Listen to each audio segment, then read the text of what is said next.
1 dari 4 pekerja di Indonesia itu mereka overwork gitu. Overwork ini beda sama workaholic ya. Kadang orang mikir Yes. kayak ini orang bekerja terus karena workaholic, emang seperti itu, tapi kenyataannya karena tekanan ke ekonomi, kemudian kebutuhannya semakin meningkat. Jadi kalau untuk yang sudah menikah itu 17,6% itu mereka punya pekerjaan sampingan.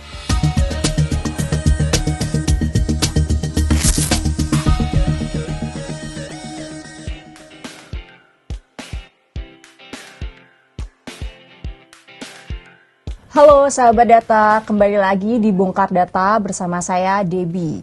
Kali ini kita mau bahas isu yang baru-baru ini juga sempat ramai diperbincangkan di media sosial maupun di kalangan masyarakat tentang overwork. Karena bulan lalu gitu BPS baru mengeluarkan data yang menyebutkan bahwa sekiranya kayak mayoritas tenaga kerja di Indonesia itu overwork. Tapi bener nggak sih kayak gitu? Nah, bersama dengan saya di sini ada rekan saya Tina dan juga Mas Pur yang beberapa kali menulis atau meriset soal ketenaga kerjaan di Indonesia.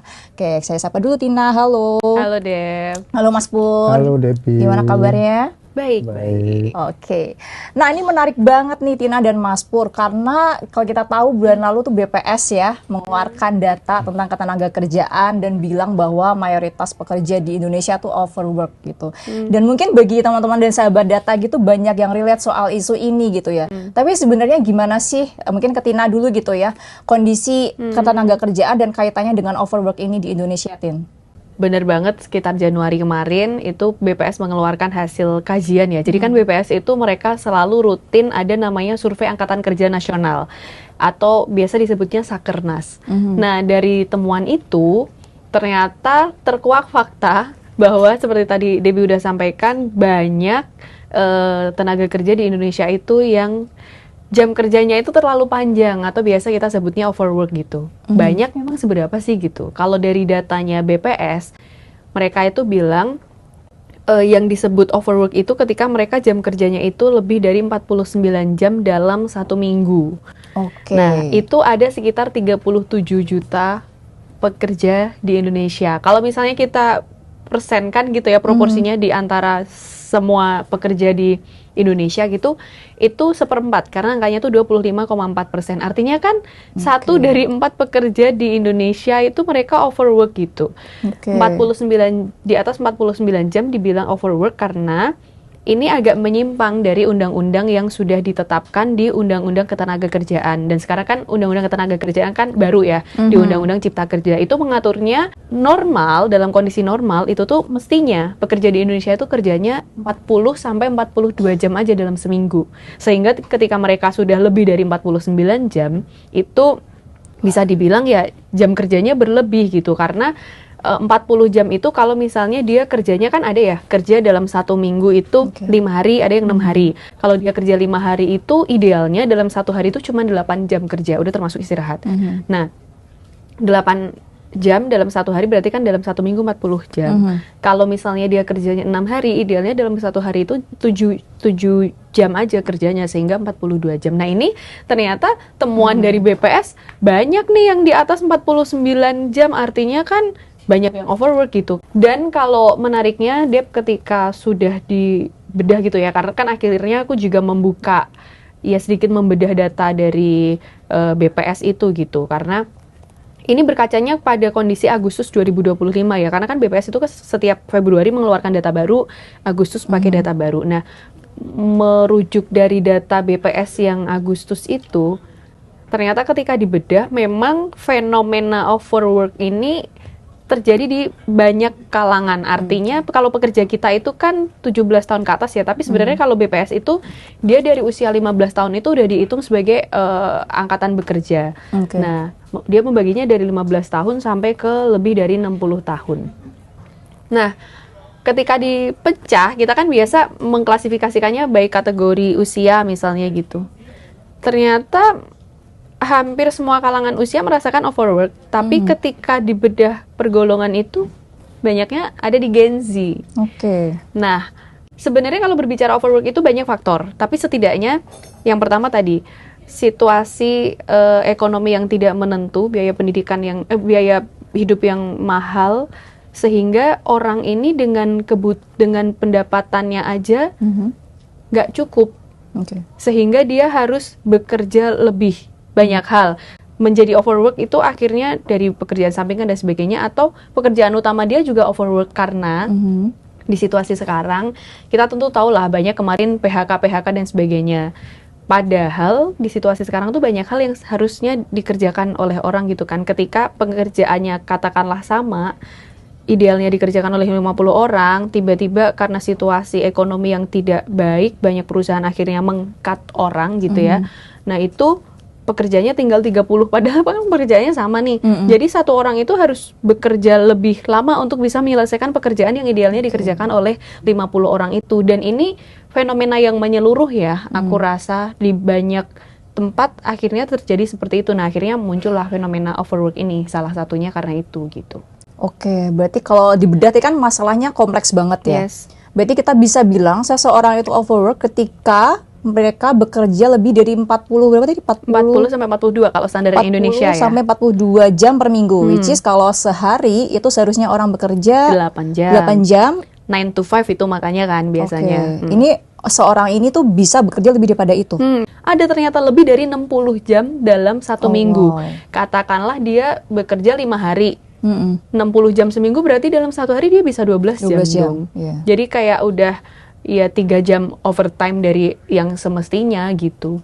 Jadi banyak sekali fenomena-fenomena ini yang sekarang terjadi di Indonesia gitu.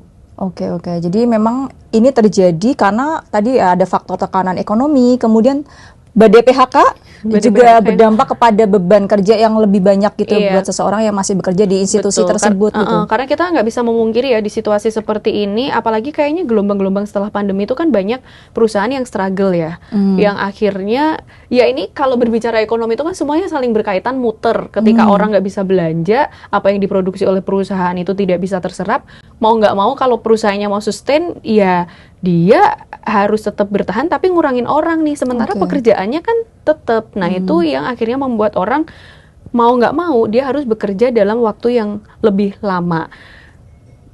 Hal lainnya mungkin situasi perusahaannya masih sama, tetapi karena tekanan hidup, biaya hidup yang tinggi, pendapatan ini kita kan selalu tahu ya, kalau misalnya apalagi kemarin habis awal tahun tuntutan untuk naik gaji atau misalnya naik UMP, demo di mana-mana, itu kan karena kenapa menuntut naik, karena pendapatannya itu nggak cukup buat kebutuhan sehari-hari misalnya. Nah akhirnya orang rela untuk bekerja lebih panjang, mungkin tidak di kantornya, atau bisa jadi di kantornya karena tadi perusahaan sedang clustering gitu ya, mana yang bisa dipertahankan, mana yang enggak, kan orang harus menampilkan dirinya sebaik mungkin ya, sehingga dia bekerja keras untuk jangan sampai nih aku kena PHK nih, aku harus performa terbaikku dengan cara dia bekerja lebih panjang. Tapi bisa jadi juga karena dia tuntutan biaya hidupnya yang tinggi, sementara pendapatan dia nggak cukup, katakanlah misalnya gajinya 3 juta, padahal dia bersama dengan keluarganya harusnya tuh dia gajinya 5 juta nih. Nah akhirnya dia mencari pekerjaan-pekerjaan yang lain, sehingga kan bagaimanapun dia tetap hitungannya orang bekerja dong. Nah itu menambah ya jam kerja dia sebagai pekerja, tidak terlepas dari satu institusi tertentu gitu. Oke. Jadi memang overwork ini beda sama workaholic ya. Kadang orang mikir kayak ini orang bekerja terus karena workaholic, emang seperti itu, tapi kenyataannya karena tekanan ke ekonomi, kemudian kebutuhannya semakin meningkat, seperti itu ya. Mungkin kalau kamu nyinggung soal workaholic, sebenarnya mereka juga overwork. Tapi workaholic adalah overwork yang itu passion.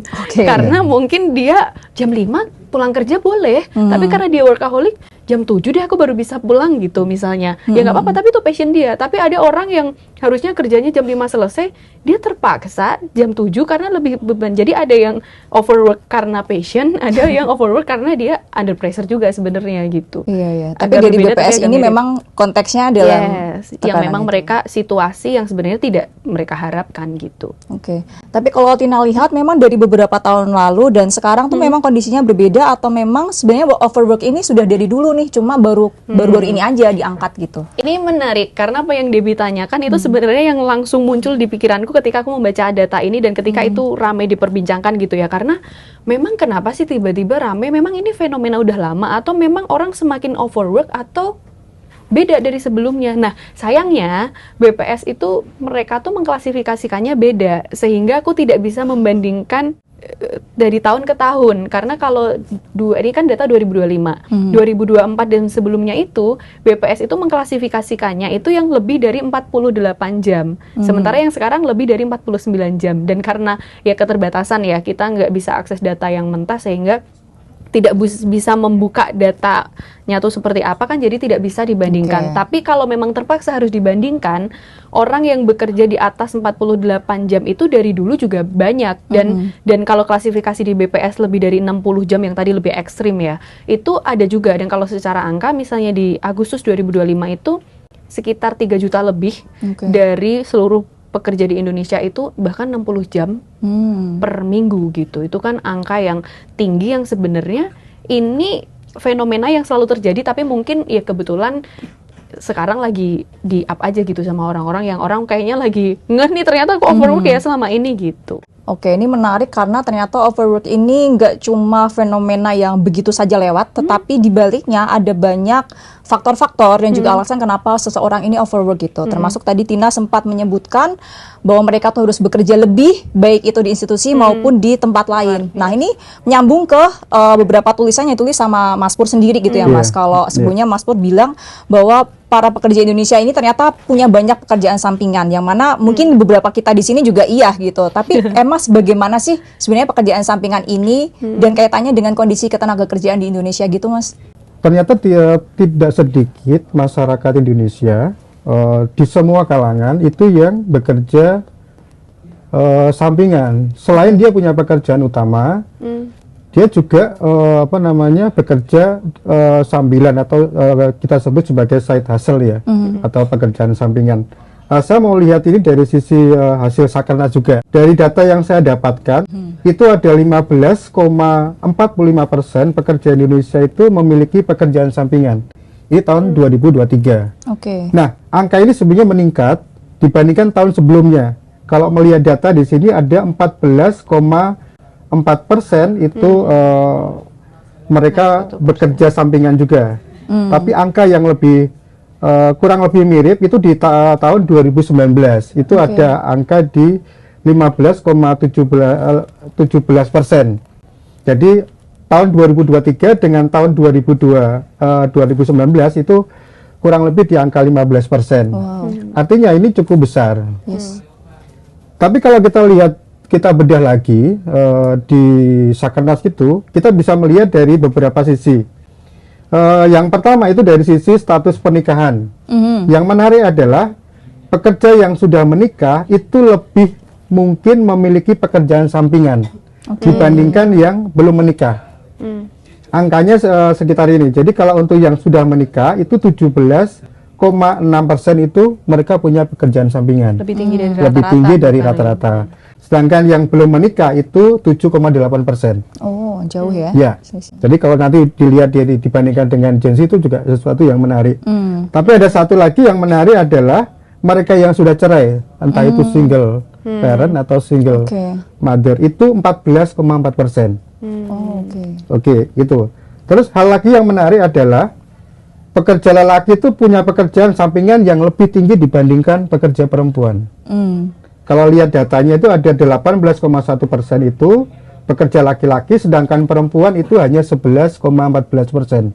Pekerja yang memiliki banyak pekerjaan sampingan itu berada di kisaran umur 44 tahun. Kemudian kita juga bisa melihat dari sisi pendidikan terakhir. Ternyata pekerja yang berpendidikan tinggi, artinya sarjana ke atas, bahkan sampai doktor, itu lebih besar dibandingkan dengan pendidikan pekerja yang menengah dan dasar. Ini perbedaannya angkanya 28,7% dibandingkan dengan 11. Oh, wow. Peluangnya 11 lebih dan besar ya. 17%. Jadi pendidikan tinggi ternyata juga punya pengaruh yang besar. Jadi dari data tadi kelihatan bahwa memang pekerjaan sampingan itu sebenarnya sesuatu yang dibutuhkan ketika seseorang itu merasa pendapatan yang dia dapatkan itu belum mencukupi dengan kebutuhan yang entah dia sebagai pribadi, entah dia punya keluarga besar. Sehingga memang dari data-data kelihatan bahwa pekerjaan sampingan menjadi sesuatu tuntutan gitu ya. Bukan lagi pilihan tapi tuntutan untuk orang-orang tertentu. Selain juga tadi dikatakan oleh Tina juga terkait dengan minat, terkait dengan bakat, terkait dengan kemauan dia untuk mendapatkan lebih dari yang diinginkan, pendapatan yang ingin dia raih.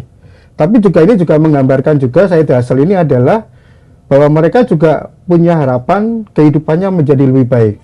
Tidak hanya mencapai sesuatu yang kebutuhan mendasar, tapi lebih dari itu juga menjadi dorongan untuk mereka mendapatkan pekerjaan sampingan.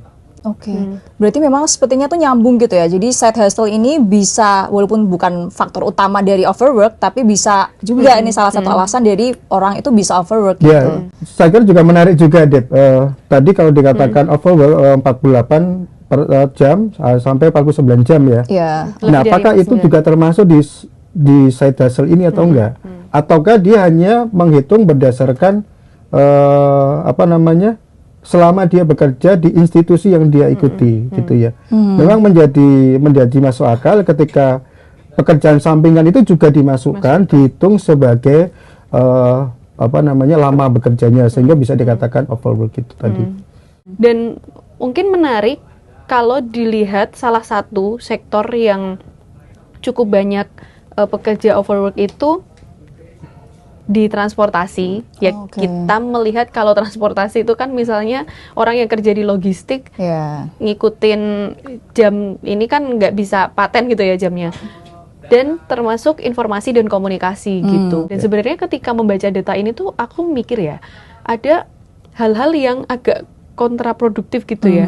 Di satu sisi ada loh orang yang nggak punya kerjaan, karena kalau kita baca data pengangguran kan banyak ya Mas. Sebenarnya kalau 4,7%, tapi kalau dibilang angkanya kan 7 juta. Itu kan bukan angka yang kecil untuk orang 7 juta tuh nganggur gitu kan. Tapi di sisi lain ada orang yang tadi berapa aku bilang sekitar 37 juta harus bekerja mati-matian gitu, terlepas dari memang dia tadi bilang workaholic atau bahkan mereka yang akhirnya terpaksa overwork, kerja berlebih karena situasi side hustle tadi, harus cari banyak pekerjaan untuk bisa mencukupi kebutuhan dia. Sebenarnya ini problem yang sangat kompleks ya gitu. Betul. Bahkan kalau kita lihat di meme di media sosial gitu, aku pernah lihat bahwa ada orang tuh bilang kayak, mendingan lo kerja mati-matian daripada gue nggak punya kerjaan. Gitu kan kayak sesuatu yang kayak sampai segitunya orang ya. Di satu sisi kita punya kerjaan tapi ternyata overwork, di sisi lain orang tuh nganggur juga gitu, menjadi kontras. Nah, menarik banget tadi Tina sempat bilang bahwa Gen Z yang mana sekarang baru memasuki pasar kerja itu juga mengalami overwork. Berbeda juga dengan Mas Pur tadi bilang bahwa mereka yang punya pekerjaan sampingan tuh mereka sudah produktif gitu ya, atau sudah berkeluarga. Sementara Gen Z ini ternyata di satu sisi juga merasakan overwork. Nah, itu gimana, Tin? Tadi Debbie bilang mereka itu ya sama lah kayak misalnya ketika berbicara soal pemilu, mereka adalah pemilih mula. Nah, ibaratnya di dunia kerja mereka itu juga orang-orang yang baru punya experience pertama di dunia kerja, yang harapannya dulu katakanlah kita waktu kuliah deh, nggak sabar deh pengen jadi orang yang kerja itu seperti apa. Kan tentu punya banyak harapan-harapan besar di situ. Masalahnya ketika mereka memasuki dunia kerja saat ini, situasinya tuh lagi kayak gini. Nah, banyak pekerjaan apalagi selain tadi lalu banyak fenomena PHK, kemudian banyak perusahaan yang daya serap tenaga kerjanya itu mungkin tidak sepowerful dulu gitu ya. Sekarang kita itu ada undang-undang cipta kerja yang tidak terlalu perlindungan terhadap tenaga kerja itu kan banyak diprotes di mana-mana, termasuk status bekerja. Nah, Gen Z ini memasuki dunia kerja yang dia tuh nggak punya kejelasan soal status kerjanya, kontrak. Di satu sisi memang akhirnya menjadi tidak terlalu terikat karena dia bukan part of perusahaannya gitu kan. Tapi di sisi lain mereka memang punya kebebasan untuk bekerja di mana-mana. Itu juga satu hal yang menjadi faktor Gen Z ini akhirnya bisa bebas kerja dimanapun. Sebenarnya side hustle kalau di Gen Z sekarang mungkin lebih ke polyworking ya. Dia kerja sebutannya gitu kerja di banyak tempat karena situasinya seperti itu gitu. Dan kalau di kalangan Gen Z, kayaknya kita tidak bisa memungkiri bahwa kita sudah memasuki digital era. Ketika mungkin dulu aku nggak tahu ya, tapi mungkin Mas Pur yang lebih relate. Ketika dulu masuk ke kantor jam 9, jam 5 pulang ya pulang urusan dengan rumah karena komputer ditinggal di kantor kan Mas, nggak kerja. Sekarang kita kemana-mana, even kamu Debbie pulang kantor nongkrong sama teman tapi buka laptop. Betul. Nah, Gen Z kita itu memulai dunia kerjanya dengan dunia yang dia serba bisa kerja dari manapun, sehingga ya mungkin entah terpaksa atau memang kondisinya seperti itu, dia bisa bekerja dari mana-mana, sehingga kalau dihitung dalam satu hari kerja tuh dia masuk kantor jam 9 nih, ngumpul sama teman-teman, makan siang, bahkan ada yang kadang buka laptop, pulang ngumpul buka laptop, jadi kan panjang. Nah Gen Z ini kan tuntutan hidup, biaya hidup juga, tetapi gaya hidup kita nggak bisa memungkiri itu ya. Ini bukan mengkotak-kotakan atau gimana, tapi Gen Z ini punya banyak referensi untuk dia tuh, oh teman-temannya ada ini nih, aku juga harus punya. Sehingga biaya hidup yang tinggi, gaya hidup yang juga menuntut dia spending lebih tinggi, ya di tengah kondisi ketenaga kerjaan yang tidak terlalu menguntungkan untuk dia, ya mau nggak mau. Nah ini menarik karena setahu aku gitu ya, dan berseliweran di media sosial, kadang tuh Gen Z itu selalu mengagung-agungkan work-life balance. Ini tuh berbeda banget sama yang Tina bilang, jadi bahwa mereka tuh overwork kayak gitu, jadi kontraproduktif banget. Nah itu sebenarnya gimana sih? Apakah karena mereka tuh overwork, jadi mereka tuh berharap bahwa mereka tuh harus work-life balance gitu? Bisa jadi ini sebenarnya dua hal yang saling berkaitan ya, karena mereka butuh work-life balance karena mereka sudah overwork. Tapi bisa jadi mereka akhirnya overwork karena untuk memenuhi work-life balance itu. Misalnya ada yang mereka juga harus bekerja lebih karena bentuk-bentuk work-life balance-nya atau self-reward-nya itu misalnya liburan. Itu kan tadi lagi aku bilang di tengah situasi ekonomi yang nggak mudah, tapi harus memenuhi kebutuhan-kebutuhan untuk self-reward-nya kan juga nggak murah. Tadi yang dibilang Tina bahwa Gen Z itu sebenarnya juga gimana ya, overwork bisa jadi karena memenuhi kebutuhan lain tersier ini yang diambil dari pekerjaan-pekerjaan lebih berat lainnya, atau bisa jadi memang untuk realisasi bahwa dia tuh berharapannya pengen punya work-life balance gitu kan. Betul. Nah sekarang ke Mas Pur nih, menarik banget tadi Tina sempat menyebutkan ada polyworking. Ini aku bingung Mas, beda nggak sih sama side hustle? Apa ini sebenarnya sama aja? Terus kalau misalnya di Gen Z itu apakah mereka juga punya side hustle atau semacamnya? Karena tadi Mas Pur bilang kebanyakan tuh ya sudah berkeluarga gitu yang butuh pekerjaan sampingan. Apakah Gen Z juga seperti itu gitu? Saya kira iya ya, side hustle sama polyworking ya. Kalau polyworking itu dia orang itu dia punya beberapa pekerjaan utama, gitu ya. Enggak cuma satu, jadi beberapa poly, jadi lebih dari 2, 3, bahkan dia melakukan pekerjaan 3 dan dia menganggap semuanya itu utama gitu loh. Kalau side hustle itu yang saya pahami ya, dia punya pekerjaan utama, tapi dia juga punya pekerjaan lain ya, tapi yang sifatnya bukan yang utama. Jadi dari sisi waktu, dari sisi perhatian segala macam tetap fokus untuk pekerjaan yang utama. Itu. Nah, sebenarnya kalau kita merhatiin dari dua jenis ini, sebenarnya kurang lebih ya sama. Intinya adalah mereka ingin mendapatkan secara pekerjaan, menghasilkan sesuatu, entah itu duit, entah itu apapun ya, yang bisa meningkatkan pendapatan dirinya gitu loh. Kalau tadi dikatakan Gen Z polyworking gitu. Kalau terkait dengan Gen Z misalnya, saya kira itu juga bisa terkait dengan itu ya. Karena kalau melihat kita tadi disinggung sama Tina terkait era digital sekarang ini, begitu banyak orang, anak-anak muda itu punya kesempatan yang lebih dibandingkan kami-kami yang sudah tua-tua ini ya. Jadi kalau sekarang kita lihat misalnya e-commerce, sekarang kita melihat ada banyak platform-platform yang di situ bisa freelance dan segala macam. Semua hal itu membuka kesempatan yang besar untuk Gen Z untuk mendapatkan pekerjaan sesuai dengan apa yang dia inginkan. Dan itu yang berbeda dengan generasi kami, generasi saya terutama ya. Kalau generasi sekarang apapun dia bisa mendapatkan. Mungkin kalau dulu zaman saya itu bekerja ya udah satu institusi udah cukup, karena 8 sampai jam 5 sore misalnya. Setelah itu kita masih harus kalau misalnya mau cari kerjaan sampingan ya, tapi hanya terbatas itu gitu ya. Kalau sekarang kan bisa, ketika era digital sekarang ini siapapun dia bisa melakukan pekerjaan secara remote. Iya kan? Iya, iya. Entah itu apa namanya, kalau di platform-platform itu juga mereka bisa malah mendapatkan cuan juga dari situ ya. Nggak cuman harus datang ke kantor jam 8 sampai jam 5, selebihnya pulang seperti yang zaman-zaman saya. Nah, menariknya adalah overwork ini bukan hanya fenomena soal ketenaga kerjaan, tetapi kalau dilihat lebih dalam ada dampak yang lebih panjang gitu ke depannya. Karena kalau di negara-negara maju yang overwork misalnya kayak Jepang, itu kan serem banget ya. Orang suicide gitu-gitu. Nah, itu gimana sih Tin sebenarnya dampak berkepanjangannya dari overwork ini gitu? Tapi ada hal-hal yang ini sebenarnya perlu diwaspadai, karena kalau berlebih, aku rasa juga mungkin sahabat data juga sudah banyak membaca dari banyak referensi atau mungkin di sosial media ketika usia muda tapi meninggal di usia muda dan sebagainya, terlepas dari memang dia sakit atau sebagainya. Nah, itu menjadi hal yang perlu kita waspadai juga, karena bekerja berlebih apalagi sekarang di dunia digital itu kan mau nggak mau dia harus selalu di layar dan sebagainya gitu kan, berhadapan dengan layar. Ini kan juga tantangan tersendiri karena banyak berhadapan dengan layar itu kan juga mengganggu kesehatan. Overwork juga membuat akhirnya jam istirahatnya berkurang banyak.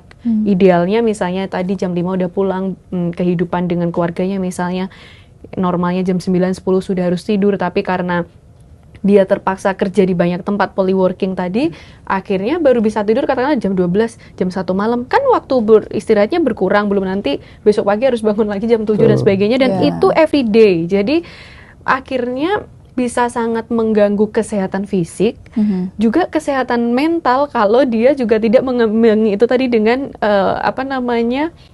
work-life balance gitu ya. Pun dengan work-life balance pun ini sesuatu yang tidak bisa kita pandang biasa gitu. Karena tadi Debbie juga sudah singgung di Jepang. Jadi di Jepang itu, waktu itu ada fenomena namanya karoshi. Jadi kayak banyak pekerja yang meninggal mendadak, meninggal muda karena terlalu banyak bekerja. Kalau konteksnya di Jepang itu sekitar tahun 60-an ya, 60-70. Ketika waktu itu mereka booming nih hasil alamnya, dan itu dikeruk. Iya, lagi seneng-senengnya lah punya hasil bumi yang bisa dijual, sehingga di situ banyak tuntutan pekerjaan dan sebagainya. Nah, akhirnya pekerja-pekerja ini karena sektornya itu lagi berkembang sehingga bekerja berlebih. Dan waktu itu kan ya belum seperti sekarang dunia digital dan sebagainya gitu kan. Fisiknya kan kena tuh. Ribuan, bahkan dari banyak studi gitu ya dibilang itu tuh sebenarnya puluhan ribu yang meninggal. Memang tidak langsung meninggal, tapi normalnya dia masih harus sehat, itu ya akhirnya itu menjadi pukulan juga untuk pemerintah Jepang bahwa situasi ini tidak bisa diabaikan. Sebenarnya ketika rame-rame berbicara soal overwork, aku mencoba mencari berbagai referensi. Ini tuh sebenarnya bukan fenomena di Indonesia. Di banyak negara pun sama. Jepang yang di tahun 60-70 itu sudah melewati itu, kengerian itu, ternyata sekarang juga belum terbebas dari fenomena ini. Cina misalnya, dari beberapa pemberitaan di Cina itu juga mereka banyak juga yang masih akhirnya sekarang bergelut dengan fenomena ini. Banget, karena memang sebenarnya overwork itu juga bagian dari kontrol pemerintah juga. Ketika pemerintah bisa mengatur segala macam tenaga kerja, membuka lapangan pekerjaan dengan upah yang layak, itu bisa jadi overwork ini nggak terjadi seperti di negara-negara barat yang sudah maju gitu. Benar. Oke, menarik banget. Dan ini aku mau tanya ke Mas Pur juga, karena somehow tuh orang sering menormalisasi lu kalau mau punya tambahan pendapatan ya lu cari penghasilan aja dari pekerjaan lain. Nah, itu gimana sih Mas ketika kondisinya nih sekarang in this economy gitu, kita juga butuh penambahan pendapatan tapi di sisi lain juga overwork, sementara kayak tadi digitalisasi gitu membuka kesempatan sebenarnya gitu. Tidak mudah gitu ya, situasi yang sedang terjadi saat pelik ini ya. Sangat pelik gitu ya.